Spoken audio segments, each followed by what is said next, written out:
জোর সরগরম মালদা জেলা জুড়ে। জানা গিয়েছে সদ্য তৃণমূল ছেড়ে কংগ্রেসে যোগ দেওয়া মৌসুম বেনজির নূর প্রতিদ্বন্দ্বিতা করতে পারেন এই কেন্দ্র থেকে।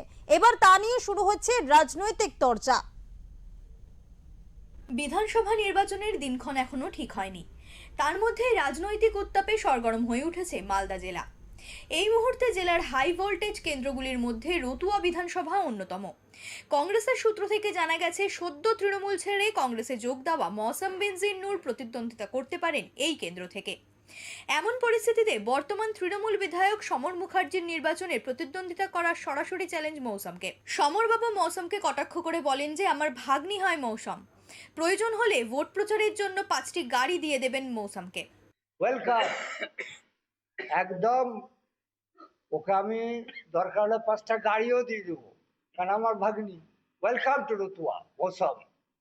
দেখো, ওই কংগ্রেস, সিপিএম, মিম, ওয়াইসি আর তৃণমূল মমতা ব্যানার্জির কত শক্তি। ওয়েলকাম মৌসুম and any others. Welcome Ratua, even Isa Khan. Welcome Ratua. ময়দানে দেখা হবে, খেলা হবে। পাল্টা কটাক্ষ করতে ছাড়েননি কংগ্রেস নেত্রী মৌসুম বেনজির নূর। তিনি বলেন, আগে তৃণমূলের প্রার্থী পদে টিকিট নিশ্চিত করুক, তারপর এইসব নিয়ে কথা হবে। আমার নিজের গাড়ি আছে, তাই গাড়ির প্রয়োজন নেই। আর রতুয়াতে আমার অনেক মামা রয়েছে, সমরবাবুকে দরকার নেই। দেখুন, এটা তো আমি প্রায়ই শুনছি, রহিম বাবু আমাকে আহ্বান জানাচ্ছেন, অমর বাবু আহ্বান জানাচ্ছেন। আদৌ ওরা টিকিট পাচ্ছেন কি পাচ্ছে না ওটা দল আগে ডিসাইড করুক। আমাদের এখনো প্রক্রিয়া চলছে। আমি আগেও বলেছি যে দল যেটা সিদ্ধান্ত নেবে আমরা করবো। আগে থেকে ওসব আমরা কথা শুনে আমরা এইসব কথাগুলোকে গুরুত্ব দিই। আগে ওনারা ঠিক করবো, দেখুন ওনারা টিকিট পাচ্ছেন কি পাচ্ছেন।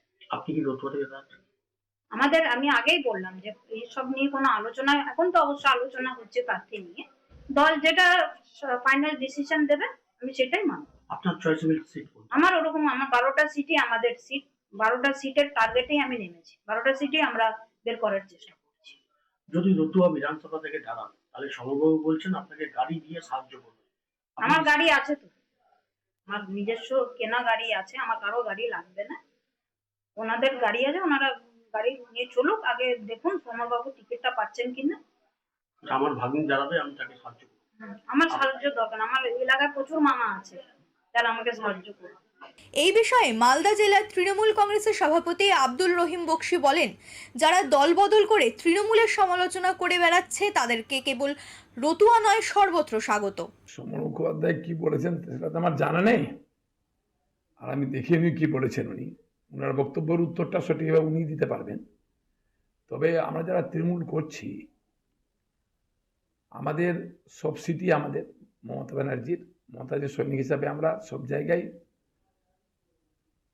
প্রতিদ্বন্দ্বিতা করব।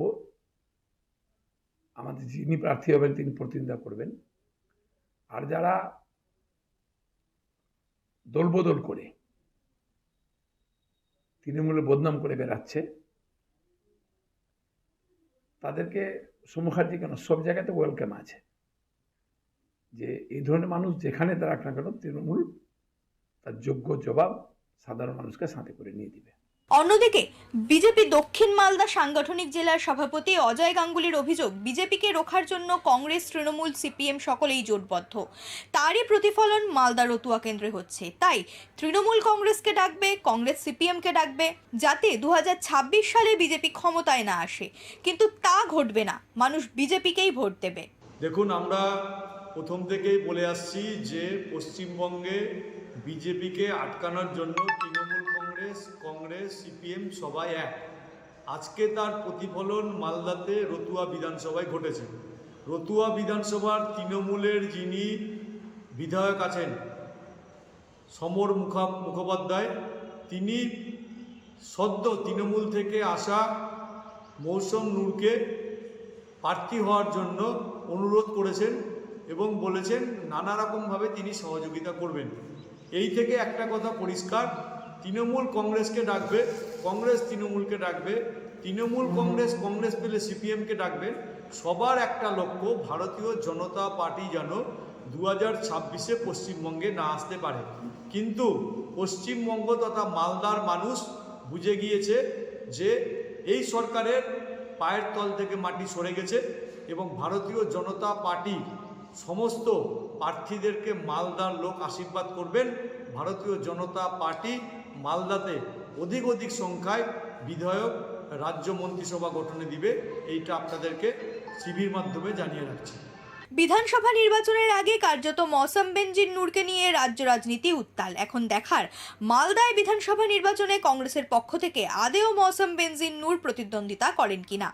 মালদা থেকে প্রশান্ত কুমার দাসের রিপোর্ট, ওঙ্কার বাংলা।